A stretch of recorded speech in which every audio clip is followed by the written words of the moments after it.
একটা দুঃখের কথা শেয়ার করি আপনাদের সাথে। মানে এই যে সিলেটে যে পাথর কাণ্ড আর কি, ঠিক আছে, ওইটা তো এখন নেই।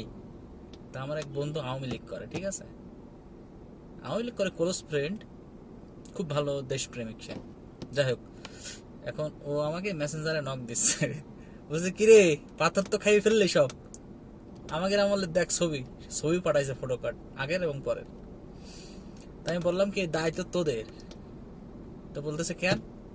তা বললাম তোরা যদি দেশটা ভালোভাবে চালাতিস, বাজার নিয়ন্ত্রণ করতিস, তারপরে যে আমার মতো মানুষ, তুই সরকার প্রধান, তুই ইন্ডিয়ার গোলামি করবি, এটা তো আমি মানবো না, তাই না?